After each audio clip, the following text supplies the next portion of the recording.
শুভ সকাল বন্ধুরা, কেমন আছো তোমরা সবাই? আশা করছি সবাই ভালো আছো, সুস্থ আছো, আর আমরাও ভালো আছি। আমার আরও একটা নতুন ব্লগে তোমাদের সবাইকে স্বাগত জানাচ্ছি। তোমরা দেখছো Sangeeta kitchen with happy family. এই যে সকাল সকাল কিছু কাজকর্ম শেষ করে নতুন বউকে একটু দেখতে চলে এলাম। তো গতকাল রাত্রিতে যেহেতু রিসেপশনটা হয়েছে, তো তারপরের দিনই তো এখানে কিন্তু কিছু আয়োজন চলছে রান্না বান্নার, কারণ কিছু আত্মীয় স্বজনরা আছেন, তো তার জন্যই সকাল সকাল এখানে সবজি কাটা হচ্ছে, রান্না বসবে বলে। আর আমার হাজব্যান্ড তো খেয়ে অফিস যাবে, তো তার জন্য দিদি প্রথমে ভাতটা বসিয়ে দিয়েছে, বলছে কি এখানেই ভাতটা বসিয়ে দিলে ভাইও ভাত খেয়ে চলে যেতে পারবে অফিস। তো তার জন্যই ভাতটা একটু দেখে নিলাম ফুটেছে কিনা। আর পাশের বাড়ি একজন বৌদিকে ডাকা হয়েছিল, তো ও এসছে, তো ভাতটা ছেঁকে নিয়েছে। আর তারপরে আমার হাজব্যান্ডকে একটা মাছ ভেজে দিয়েছি আর আলু মাখা করে দিচ্ছি, ও ভাতটা খেয়ে অফিস যাবে। আর গতকাল রাত্রিতে কিছু তরকারি বেশি হয়েছিল, ভাবলাম যে মাছের কালিয়া একটা আছে আর দই মাছ আছে, তো ওটা গরম করে দিই। তো আমার হাজব্যান্ড তো নিতে চাইছে না ওগুলো, বলছে কি আমাকে শুধু আলু মাখা মাছ মাখা করে দাও, ওইগুলো দিয়েই খেয়ে যাব। আর দই মাছটা ছিল, তো তার জন্য গরম করতে বসিয়েছি যদি কেউ খেতে চায়।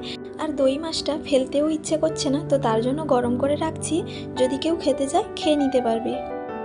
আর পাশের বাড়ি যে দিদি এসছে, তো ও রান্নাগুলো করছে, তো তার জন্য আমরা একটু হেল্প করে দিচ্ছি। আর এখানে আলু আর মাছের মাথা দিয়ে একটা তরকারি হবে, তো তার জন্য আলুটা ভাজা হচ্ছে। আর এদিকে মাছটা ভাজা হয়ে গেছে, একটা বড় গামলার মধ্যে তুলে রাখা হয়েছে। আর আলু মাখা হবে, তো তার জন্য একজন দিদি আলুটা ছাড়িয়ে নিচ্ছে। আর এদিকে আর একজন দিদি বলতে ননদ হয়, তো ও ব্যাটারটা মাখিয়ে নিচ্ছে বেসন, তো বেগুনি ছাঁকা হবে।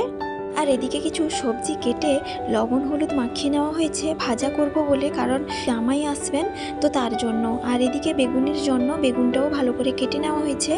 আর অল্প করে জামাইয়ের জন্য যেসব ভাজাগুলো করা হবে সেগুলো আমি বাড়িতে গ্যাসে করে নিচ্ছি। আর আমার হাজব্যান্ড যে খেতে বসেছিল, তো কিছু ভাত আর আলু মাখা ছিল, তো তার জন্য আমার ছেলে খাবে বললো, তো ওখানেই খেয়ে নিচ্ছে।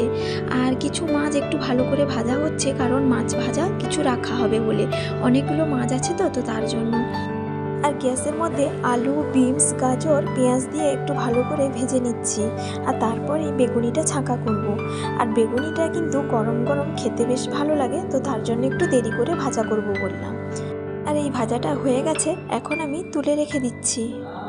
আর যে কটা দিন বিয়ের অনুষ্ঠান চলছিল, সাজগোজে এতটা ব্যস্ত ছিলাম যে বাড়ির কোনো কাজই করিনি, তো তার জন্য আজকে নিজে থেকেই রান্নাগুলো করে নিচ্ছি। তো যাই হোক, এদিকে মুড়ি ঘন্টর মশলাটা হয়ে গেছে, মাছের মাথা দিয়ে ভাজা হয়ে গেছে মশলাটা। এরপরই ভেজে রাখা আলু আর মটরটা দিয়ে দেওয়া হলো, দিয়ে ভালো করে কষিয়ে কিন্তু তারপর জলটা দেওয়া হবে। আর এই রকম বেশি করে মশলা দিয়ে আলুর তরকারিটা করলে খেতে বেশ ভালো লাগে।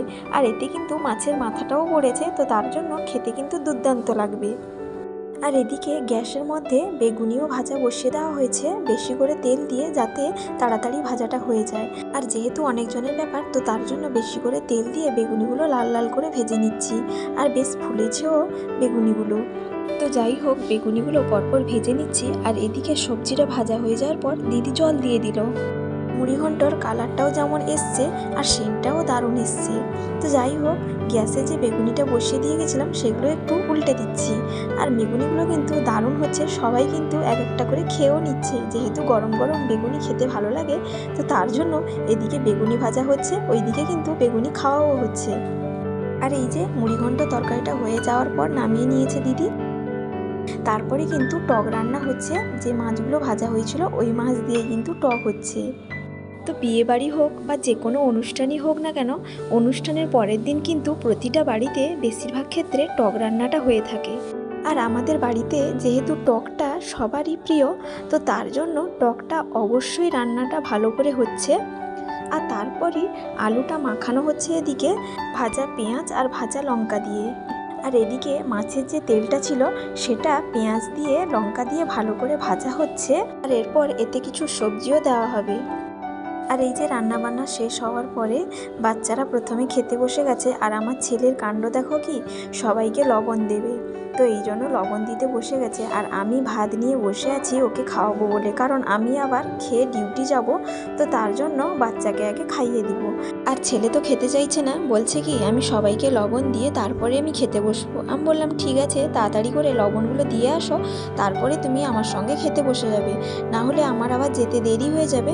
তো তার জন্য ওর ভাতটা নিয়ে বসে আছি আমি ওকে খাওয়াবো বলে। আর ও তো লবণ দেওয়াতে ব্যস্ত।